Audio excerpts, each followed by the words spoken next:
18,800.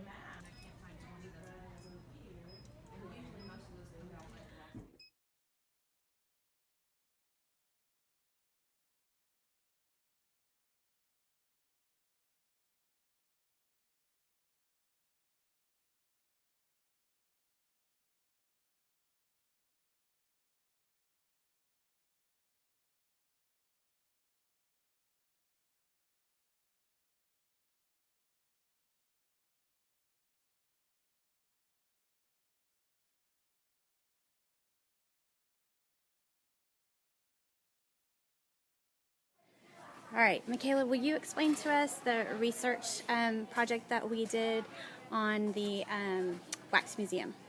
Okay, so we filled out this piece of paper and it has questions on it, and we answer the questions and we use different sources, mainly 3 sources, and we go through and answer the questions for each source. Okay, can you tell me some of the questions that are like in the first box? One of the questions is, what is the important events in their life before they became famous? Okay, and so what events did you write down about your person? Their childhood and like their birth date, and I also put like when they got married and what schooling they went to. Okay, great. All right, so after we got all of your research done, what do you do with it? So once we're done with all the research, we get a paper called the outline, and we fill out things like it says what's your birthday, what's the birth date, and you write based on your research chart when the birthday is. Okay, do you have a copy of the outline? Yes. All right. So it's different paragraphs, and you answer the questions that they have. Okay. Did the outline help you realize if you had any questions or holes that you needed to go back and fill in? Yes, because if it was a question I couldn't answer based on this, I knew I had forgot to fill it on my research chart, so I had to go back and find it. Okay. And then what was your next step? After the outline, we wrote the paper, the research paper, using the outline. All right, perfect. And in your research paper, was it easy? Did you find it easy to work from the outline to write the paper?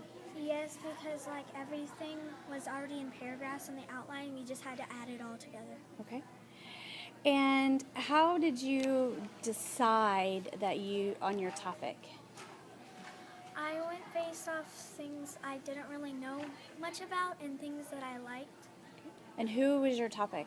Maria Curie, which is a scientist. Okay. And so what are your interests that made you choose her? I really like science and experiments and stuff like that. Okay. And so when you first were assigned her as a topic, what was the very first thing you did to try and find information about her? Well, I went to a source and looked through books and websites and stuff to find all I could on her and about her life. Okay. Do you feel like you can be an authority on her now and tell us all the information that we would need to know? Yes. Okay. What was one thing you learned about her that you were extremely surprised about or impressed by? That she found polonium and radium. I didn't know that about her. Mm-hmm. I just knew she was a scientist. Okay. All right. Thank you very much.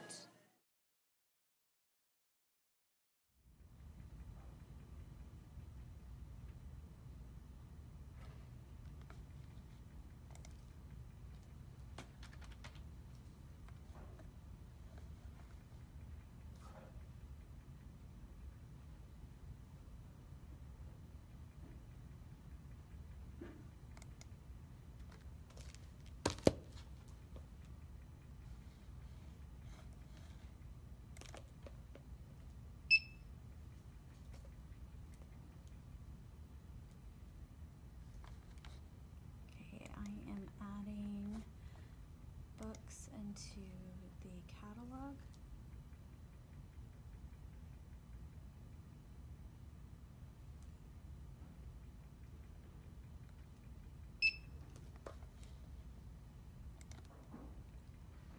So I have to find the price and then put down who paid for this, which was the Junior Library Guild, and the funding source, and I have to work on the call number.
Was she your homeroom parent, or?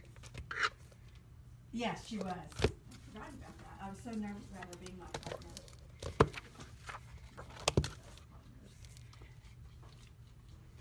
So she kept texting us to get all these things.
delivering equipment to teachers at summer school, checking out their stuff and making sure they have everything they need for them to teach classes.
Hi, I'm Lori Brown and I am in the Cy Woods library. I'm working summer school today. I'm working a little bit on helping out checking equipment, helping teachers with what they need. Summer school is a little bit different than regular days here in the library, but I'm able to get a feel for what the library is like here in high school versus what I'm used to in the elementary classroom.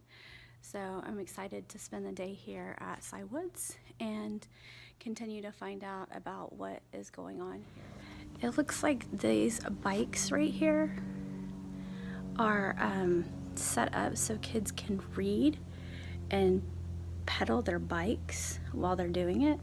So giving reluctant readers or readers who fall asleep possibly by giving them a chance to read and keep their mind off of things.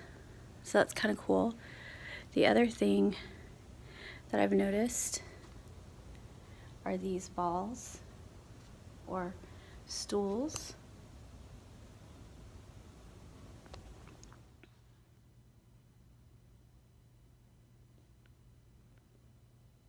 These are the Tayshaws books. I've been working on this particular PowerPoint for the library, and so these are examples of the books that are on that list. And so I know that they promote the Tayshaws list quite heavily in the high schools. They buy extra and they make sure that they're readily accessible for the kids. So like Alex approximately was one of the books that I did for.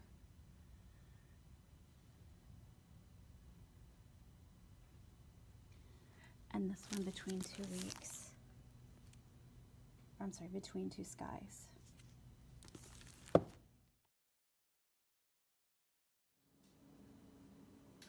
Okay, I have been asked by the high school librarians and Sci-Fair to create a presentation for Tayshaws. Their kids use QR codes all the time, and so they like to get the book trailers to try and get the kids interested in what they're doing. So I've created just a really quick PowerPoint. And then what I'm doing is I'm working from their list for Tayshaws. I am grabbing the book cover that they already had off of their particular sheet, and then I'm creating the QR code. So this particular one is Akata Warrior, and so what I do here is I grab the blurb from Amazon. I place the blurb here. It's usually the blurb straight off the back of the book. And then I look for a book trailer. So what I did was I would go to YouTube or teachingbooks.net and I would search for book trailer.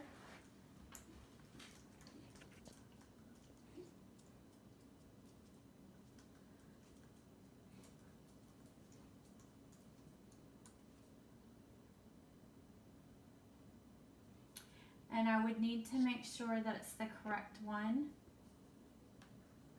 Oops.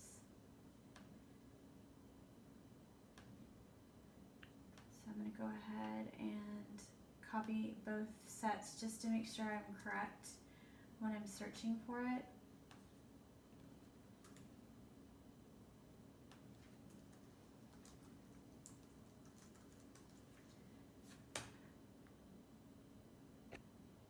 Okay, what I usually do is I view it to make sure that it's something that is appropriate for the kids. And we don't want it to be super long.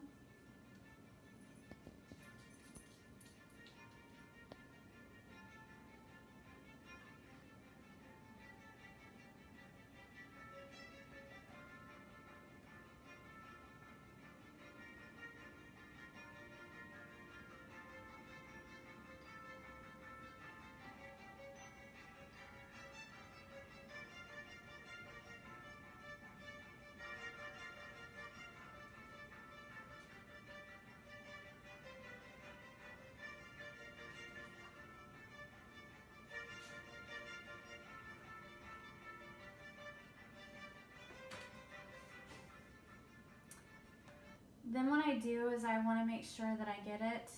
I get the embed so that I can actually. I want to get the link, so I just copy it. Then on my QR code generator, I just place it right here. And what it does is it sends a QR code right here down on my downloads.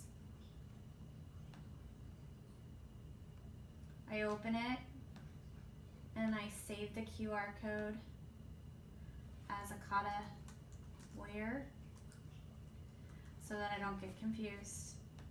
I place it on my desktop and then I go back to work. So I'm done with that.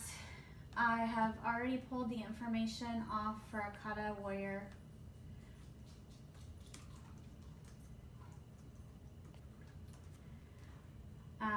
So I'm able to find the information here, and I've created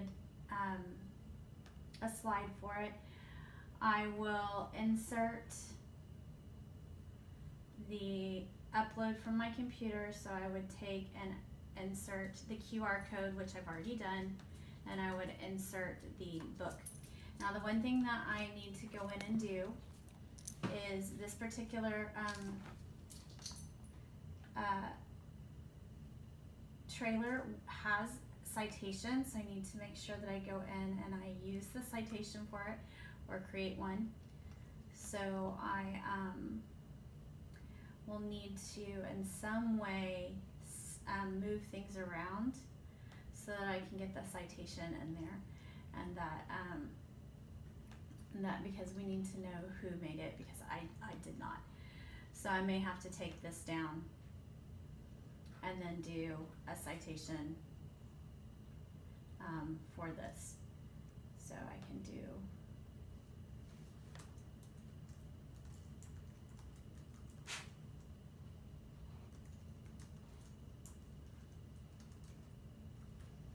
I have my citation.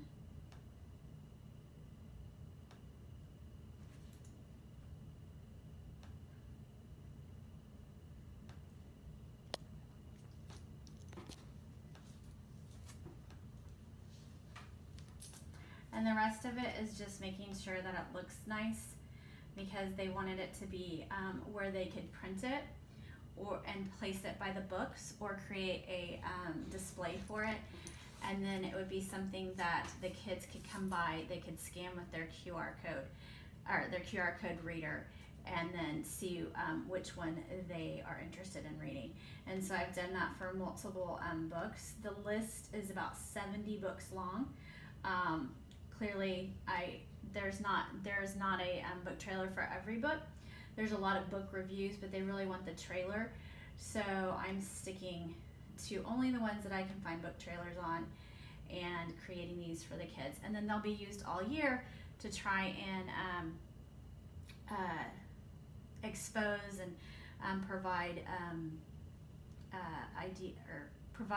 interest, or try to garner interest about Tayshaws.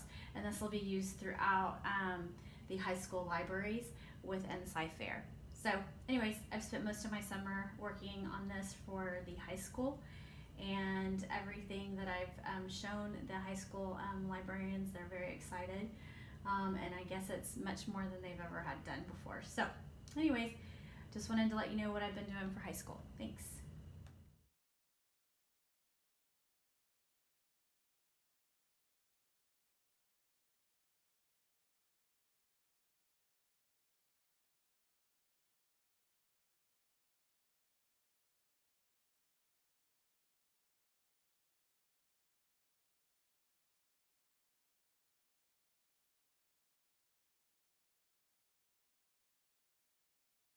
So, with what we did today, were we kind or did we show selfishness? Raise your hand if we were kind. How about selfish? Good. This is what I heard while we were in line. I heard please, and I heard thank you, and I said and I heard people asking questions, how do we do this? And how do you do that? And guess what I heard? I heard people explaining that to each other. So were you guys helpful and kind to each other? Yeah. Yeah, you guys were. Did you guys like the books? Yes. Okay, so here I want you to do me a big favor. We have how many more days or weeks of school? Does anybody know? 9. 9, okay. Okay. Last day of school. Okay, so are y'all listening?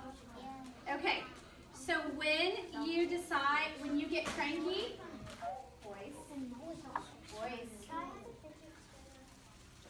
when you guys get cranky or feeling selfish in the next few weeks, I want you to think of our 2 books. I want you to think about the bad seed, and I want you to think about if you plant a seed, okay? And I want you to remember that kindness is the best way, right? And think about our seed. Now, when you go home today, you're going to take your plant out of your plastic bag, and you're going to let it get air and sunlight, right? Yes. Okay? And I really, really hope that you guys will be able to see them grow. Okay? Thank you guys for coming. I appreciate it. Hi, I wanted to go ahead and discuss fixed and flexible scheduling in the library. I have had the opportunity during my practicum to work with both high school, middle school, and elementary. In high school and middle school, they definitely work with a flexible schedule, They use Google Calendar. They use a variety of different ways to allow teachers to come in and schedule when they want to come in. And then their library is open before and after school, and children can come during lunch as well. And it can also, in the high school, a lot of times they use it as study hall. Now in elementary, where I am currently employed as a 5th grade teacher, most of the elementary school campuses and librarians that I talk to, they use a fixed schedule. The fixed schedule really, I guess the benefits for the library and the elementary campus is they're able to bring in K through 2 every week, and every week they get a lesson and they get checkout. And then 3rd, 4th, and 5th grade every week they're able to come in, check out, and then they receive a book talk once a month. One of the things when I was looking at both the fixed and a flexible schedule, the only problem with the fixed schedule is that there leaves very little time and room for collaboration between the librarian and the teacher. One of the things that I've noticed as I've worked with my campus and worked with the teachers is that there's a lot of things that teachers need and a lot of things that the librarian has that could benefit our students. So I think our teachers and our students would benefit from some flexibility within the schedule so that there could be that collaboration. However, there are lots of teachers who depend and want that book talk weekly in the K through 2 groups. They say the kids love the library. They want to hear someone read a book other than their teacher. They really feel like it's a very important and vital part of it. So one of the things that I was kind of looking at, and I've played around with scheduling, I don't have my own library yet, but I was looking at, is there a way to do a hybrid where you do a fixed schedule for the K through 2 and then a flexible schedule for 3 through 5, where they can kind of come in and pick and choose when they want to come in, and then black out certain days that I would not be in the library to assist, so that I could use that to attend plannings or bring mainly to be in plannings and to meet with teachers to collaboratively plan. I don't know how it would work. I tried just working on a schedule based on the campus that I'm working at now, but I really see a need, not only as a teacher but as an upcoming librarian, the need for that collaborative planning between the librarian and the teacher. Middle school and high school, they have the flexible schedule down. Their teachers pick and choose and come to the library as they need, and then the kids have the flexibility to come at different times during the day and when they want to. So that's a great situation. And even the high school librarian said that a lot of times she'll be asked to actually come into the classroom and teach the lesson there. So I don't know that there's a ton of collaboration between the librarian and the teacher, but they do both get to work with the kids. So like I said, the flexible schedule definitely works in the middle school and high school. From what I've seen in our district, it looks like a fixed schedule is usually what our elementary school teachers go with, but I'm kind of interested in how I could make a hybrid fixed/flexible schedule work. Obviously, it's something that you'd need to have the teachers on board with, your administration on board with, and then get to work trying to plan it. So anyways. Name That Book Camp here at Swinky. We are helping all the kids who are going to join the Name That Book contest for the district this year. They're having summer checkout and they get to read them and keep them throughout the summer. So I'm having a great time.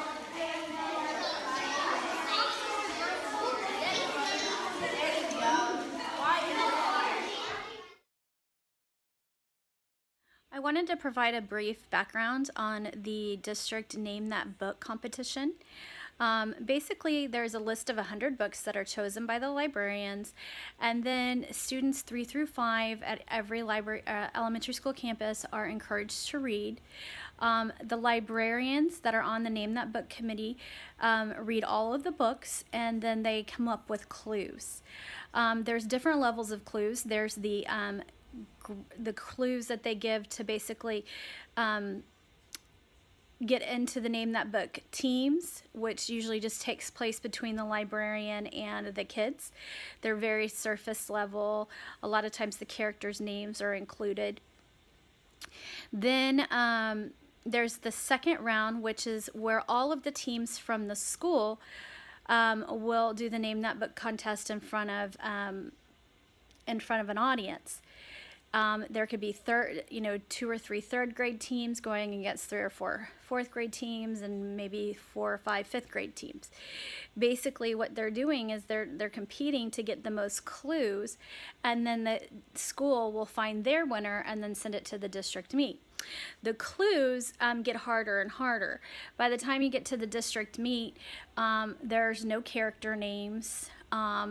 They are very difficult, and the kids really have to know what it is that they read. So not every kid reads all 100 books. They deviate and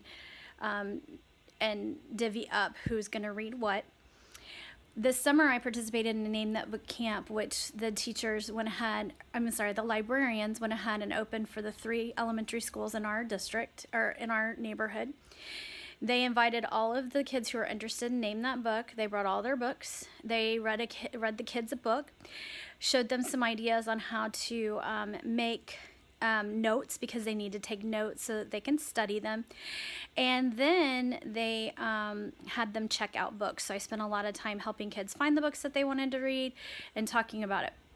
One of the other things that I've done is I have developed a little lesson for the kids that'll be taught to our students on our campus about how to take notes while they're reading. So there's a couple of different ways. We use notice and note signposts. They can just take regular notes about characters and settings and things like that. And then they we are introducing sketchnoting, which I received. I saw Dr. Perry and Dr. Weimar at a professional development conference, and so we're working on trying to get the kids into learning how to sketchnote. So we're working, Keith predominantly, which is the campus I'm at right now, usually has the least amount of teams. So we're trying to see how we can ramp it up and get the teachers and the kids more involved so that we can have a more competitive group of students. So that's basically how our Name That Book contest runs, and I've been really involved in it this year, and I'm pretty excited to see how it ends. So thank you for meeting with me. You bet. And I just wanted to talk to you about a couple of things for the library. So just a couple of ways that we could get the library out there and make the teachers aware of what's going on, because I don't always know that they Excellent. understand Right. what's there. So the first thing was increasing the teachers' knowledge of literature.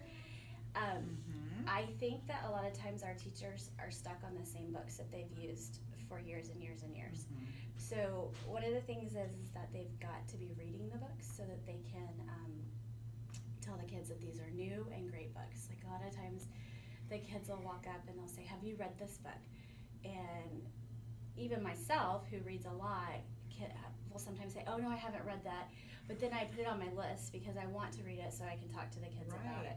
So that's the only way to kind of like intrinsically motivate the kids to read. Right. And to know the books. So one of the ways that I was hoping that we could foster a literature-rich environment would be like building excitement with the new books. And so one of the ways that I was hoping is we did this in the past, and I thought it was great. I just don't know that we used it to the best of our abilities. Okay. So we did a staff development that one of our ISs put together, and it was challenging the whole staff. So it was math, it was science, it was reading, all teachers. to read books over the summer. And they got hours. And then what we could do is build on that. So here's the challenge. It would be the 100-book challenge, and this by far was not my challenge, but someone else's. But if they read 25 books, they get 2 hours, 50 books, 4 hours, 75 books, 6 hours, and then 100 books, 8 hours. But then I also thought there could be another component to it where the teachers meet and like discuss Absolutely. the books. And then they can say, well, this one verse might be really good in the math section. Right. Because I think sometimes the math teachers don't think there are books that apply. Sure. And then science as well. And when we sit in those staff developments as language arts teachers, there's a ton of books for science. And the kids love picture books. Yeah. So that was one way that I thought that we could challenge our teachers to read the children's literature and then try to I foster love it. that. And then it's like book talks Yes. for adults. Yes. I mean, we really want teachers to use authentic literature throughout their instruction, and so adults, peers sharing books that they've read that they love. This would be great with this unit. This would be so awesome right here. We could use this for, and just sharing that, and then you'll use different books. We probably read things that we're comfortable with and that we've used for many years. We have our tabs and our sticky notes and our stopping points, and we need to get out and read books that are current and that the kids are interested in. Right. And then we can sell it to kids. And Well, get them and involved. off the lists, and in years past, for probably the past like 3 years, librarians have been at our ELAR Yes. trainings from what I've understood, they won't be there this year Oh. because they're going to be doing their own training, which, clearly they need. But then we lose that component.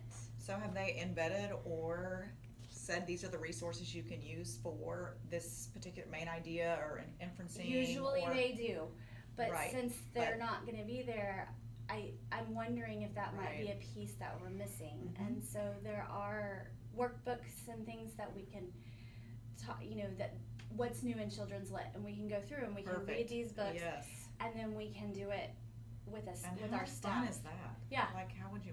I reading would- I children's books. Yeah. Yeah. I mean, that's I fantastic. would take those hours. Yes. So that would, it's still It's we super read, relevant. but then we also meet and then we talk about it and we And say, okay, share. this book could be inferring, and look, and we can Yes. even do our sticky notes together. Totally. So Yeah. that's kind of one way I was thinking And about. it helps the math and the science teachers. Yes. Also. Yes. And I think it's just getting them out of their box Right. and bringing them into it. And then they'll feel more comfortable. Like, as a librarian, we pull books, but it's mainly for the language arts side of it. So how do we bring the math and science groups in it? And it would be by letting them realize that there are Yeah. books for them. And share the new and upcoming books from different authors that we haven't Right. seen before. Right. So that's awesome. I think So that's that's- great exposure. That's one way. The other way would be that just messing around in the library and looking at all the different things. There's a lot of things in there that I was unaware that we have. There's iPods, there's cameras, there's all kinds of things. But I don't know that the teachers know, unless you're a teacher who is involved in the library. So I was wondering, we do staff meetings once a month, and they're usually very brief and to the point. But I was wondering, for 5 minutes of each staff meeting, if we spotlight just one thing, not the whole bevy, but like this month, I'm going to talk to you about our iPods and how you can use Yes.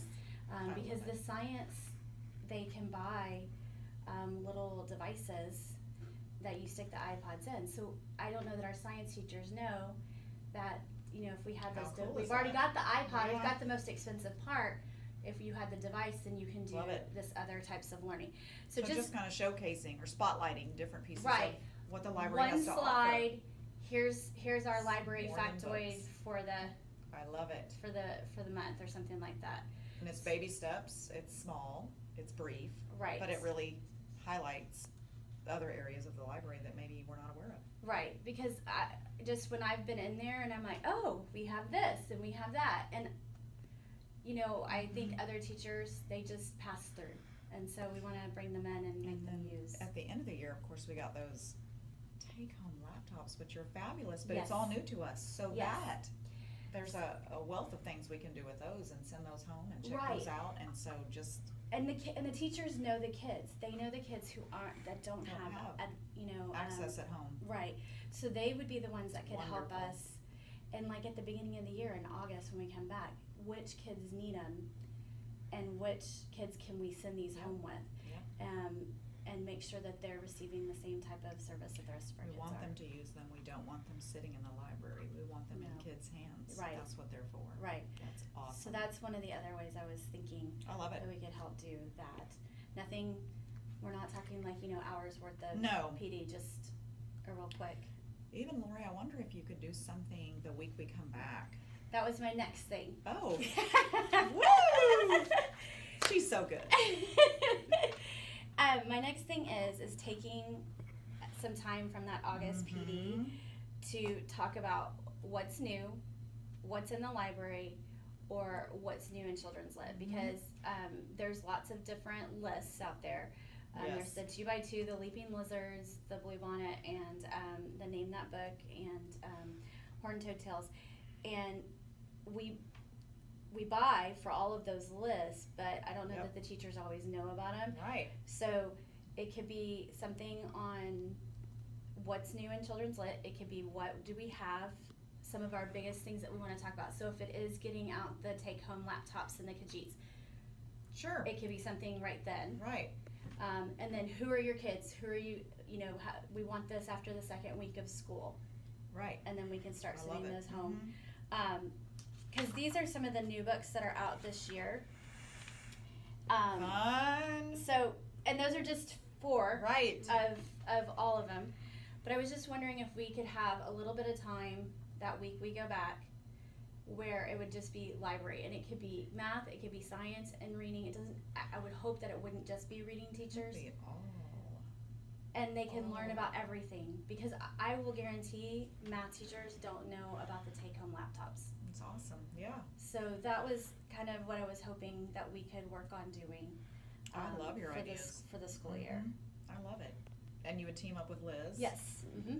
And I know she's on board. Yes. She's been so supportive, and she's, Yes. I mean, we want kids and teachers in that library using our resources, and the library has a wealth of books and resources and makerspace and technology, Right. and we just need to, and teachers are busy. They're Very busy with busy. their content. They're really focused on their content, and so I think this would be small chunks, kind of delivered to them, easy to digest, and then Right. easy to use or implement. And yeah, I love the adult book talks. Yes. That's Because fabulous. Like, we've got it. The children's lit is great, and like there were 4th and 5th grade were reading the same read aloud, but it was the teachers were talking about it, the kids were talking about it, the parents were talking about it. But I think if we can continue that, and the book was old, it's not even a new book, but if we can continue to move that into the new books that are and coming. even at dismissal, every teacher could be reading a chapter book, an engaging book, and so what a great way to advertise those books, Yep. Regardless of what you teach content-wise. It's important across the board. Yep. So I love it. I love your ideas, and I'm excited to push our library forward. Thank you. Okay. Hi, I'm going to show you how to use our Keith Elementary School Library webpage to help do research. So the first thing you would do is you'd go to our homepage, and there's several different drop-down menus. The one you're going to go to is Parents and Students, and if you see underneath Academics, you have Library Resources, and it quickly went there. You have 2 headers. One is Home, and the other is Catalog. This is our home page. We've got some links to some different research outlets, but I'll show you that in a minute. The first thing I want to do is the catalog. So you can search 2 different ways. The regular way is the library search, and you could do a real quick search on George Washington. You can do keyword, title, author, but you could just type it in, and it'll give you all the different things that come up with George or Washington. So we would probably want to narrow down our search some, because we've come up with way too many things. You can also go to Destiny's Quest, and I kind of like this one because I can see the books, and it kind of gives me a little bit more information. I'm just more of a visual person, and I could type in George Washington here, and then I would hit go, and it's coming up with my if you see, it says results 1 of 10 of 51, so there are obviously more pages, but it's a nice start. It gives me a picture. It'll give me it tells me that it's in, and if you hover just in the right place, it will give you a little box that gives you a bunch of information on it as well. If you want to look at it and get a little bit more information, you can do that. It'll give you the Lexile level if you're interested in that. It'll talk about whether if it's a series, if there's online resources with it. It'll tell you if there were some awards. It can also talk about accelerated reader if your school does that. Now again, it tells you that it says it's simple text and full color photographs describe the life of George Washington. So this is just a little quick blurb about what this book has. Another cool thing is that Destiny's Quest gives you just some other things you might be interested in that could possibly go along with this. So if you're done, you would just go there. You would write down your information. This is B for biography, and you're going to do WAS. You'll go to the biography section, and you'll look for Washington. You're probably going to find several books, because if you look at this next one here, George Washington, it's in the same section. This one as well. You've got some George Washington carvers in here. This one is also, it's an everybody, but it's biography, and it's Washington again. If you didn't find something that you were interested in, you just hit your next button and it would give you more information. But like I said, once you find the biography section, you go over and you look for the Washington, you're going to find several. Okay, so this is basically how you would find information on Destiny's Quest. Now, we want to go back and we want to look at online resources. So we're going to click back, and we're back to our home page. If you like using the Symbaloo, you can do that. You can click on these things here if you're a visual person. One of the things, so when you click on it, it'll come right up here. This is teachingbooks.net. And this gives you a lot of great information on books. It gives you a lot of great information on authors. So if we were doing a research on a particular book, say the book Echo, we would click right here and we would hit search. And we're looking for the one by Pam Munoz Ryan, so here it is. This gives us a bunch of information. There are videos with her on how she was working on her books. It gives us about the author, her website, how she pronounces her name. This is always neat because I don't always know if I'm saying the name right, so this is a good way to hear it. Hello, this is Pam Munoz Ryan. People are often confused by my middle name, Munoz. The N in Munoz, with the tilde over it, should be said as if it were an NY, sounding like this. Nya. Think of the moon in the sky when you pronounce Pam Munoz Ryan. Hello. So there it gives you a little quick information. It's always kind of neat to hear them. And there's different things. Here are book guides and lesson plans, but a lot of times what students are looking for are book trailers. And they can come in here and they can view the book trailer. That would give you information. Your school would have the information for this. So this is a great resource. If we want to scoot back to our library homepage, and we're going to continue on with our research for George Washington. Again, we can continue on with this Symbaloo page, or we can scroll down here and these links are right here. Okay, a great one is always World Book Online. And when you come here, you can just choose student.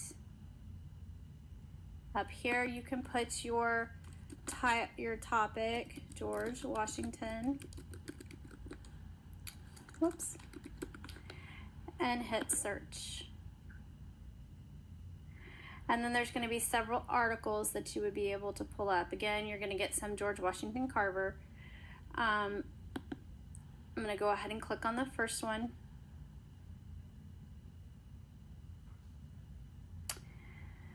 So here's obviously pictures of George Washington. It gives us information about him. There's quotes. So here are some links. Here's a map showing us what was the United States during his life. It gives us information starting from when he was first born, moving on into him as a man. This looks to be a video, so it's also something, those can be included. Pictures again.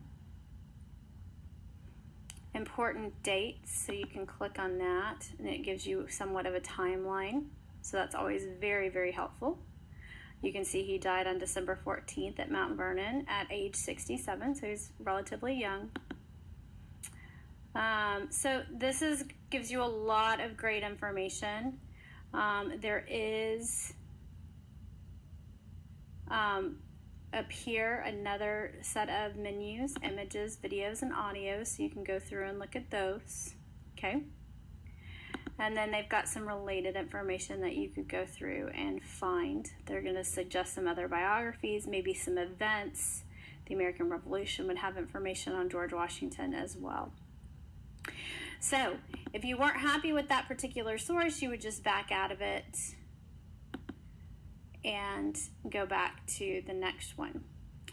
But while I'm waiting, I want to go ahead and try another one, give you another example. Another one that my students really enjoy using is biography.com.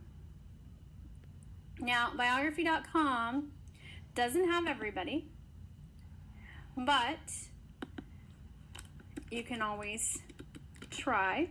So let's see what we come up with.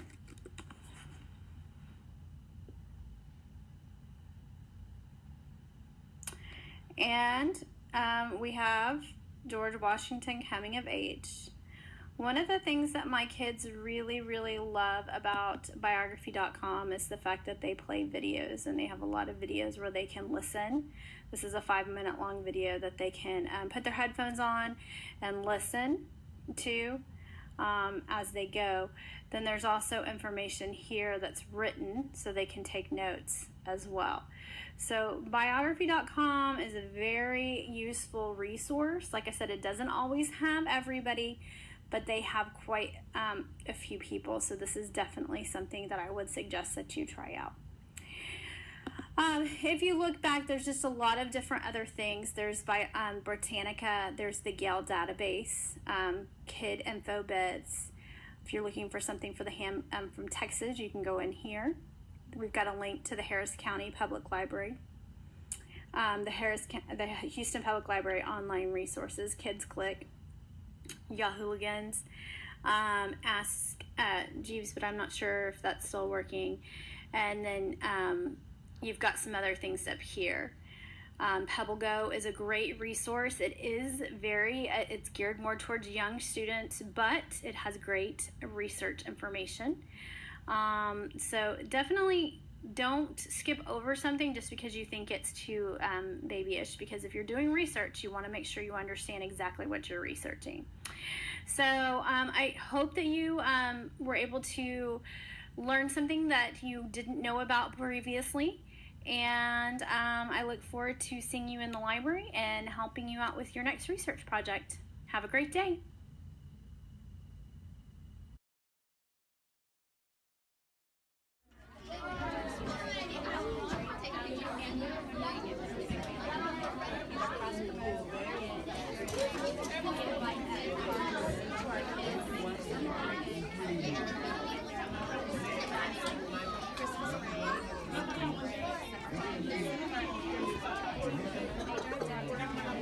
Do you have a pen?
And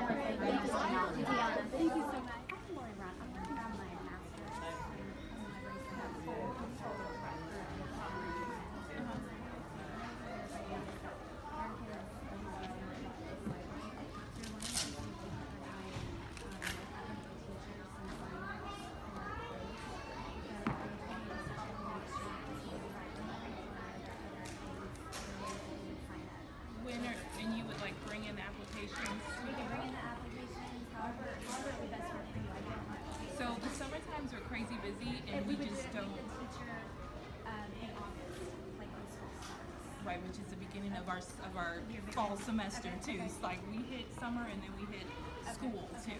So not the best time to do this, especially within that time frame. What's the best time? It's fine if like you gave them applications and the parents came in and like individually just got library cards for the kids. Other than that, we do outreaches for schools and stuff. It's a point of contacting our outreach librarian. That is Jane Stinson. I can get you her card. Just stay right here and I'll be right back. They will come to We would actually come to you. Okay. Yeah. And it would just be setting up a time. And so what do they do for the Basically, kids? what we do is it's just a table with all of like our library information, and then we also set up library cards too, like right there on the spot. That would be awesome. So we can do it like what works best for y'all, but then If it's like on your calendar, yeah, just let us. We basically like coordinating, like, hey, I have this idea. Could you guys come out at this time? Because then it's scheduled and we would know, and everything's kind of. That's the best way. that's exactly what I think would be great. Because it doesn't overwhelm my staff to bring in. So a lot of times schools are like 50 applications, and they want us to go. So I would contact her. Yes. And then I would just coordinate with her, and then some people would come out, and then they would help. Yeah, like our outreach staff. So like I'm one of the people on the outreach committee. Okay, So perfect. So we could do it through our library, like one day when the kids come in through the library for their visits for the library, Yeah, something so like if that happens, then it's a matter of just making sure that the kids had applications and that their parents had signed off on them, or if we had stuff after. But if we could do So it around a lot of our times we do like an after school. Yes, we have done a few book fairs. Yes. Very And we have a fall book fair. Yeah, and we're really. Let me give you my card Okay. too. Yes. Perfect. So then I'll just figure out our dates for our fall book fair, and then I can send you all an invite and just see if we can set something. Yeah. That'd be great. Because we have an evening where the parents come in and it's completely, it's heavily attended. Write the information so I can tell Jane as well. Just as a heads up.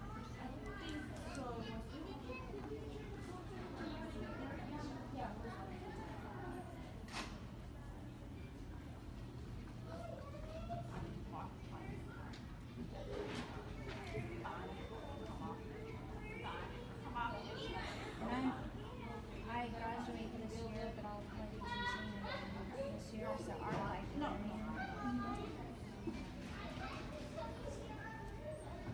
actually postponement, but I'm hoping winter, so I'm kind of do a whole bunch of stuff this year. So perfect. No, yeah. That'd be great. Thank you so much. I wanted to explain the material that I got from the public library. I was able to get in contact with the children's librarian and then the outreach librarian. What I was looking for was trying to set up some kind of cross promotion between us at Keith and then the public library. So what the outreach librarian said was that they will actually come to an event at our school and sign parents and children up for library cards, and then provide them with information about the programs and things that they do within the public library. In our particular neighborhood, there's 3 elementary schools, yet there's not a very close public library. A lot of times people think they need to drive straight out to downtown Houston to get to the quickest public library, but actually there's one on Lone Star campus, and not everybody's always well versed in the fact that there's lots of programs that they do for the community and for children.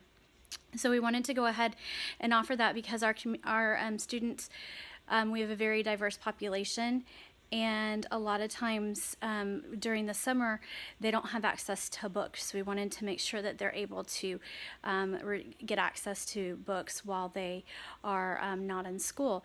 So we have decided they are going to come out most likely on family night of our book fair, which usually falls the first week of October on a Tuesday night.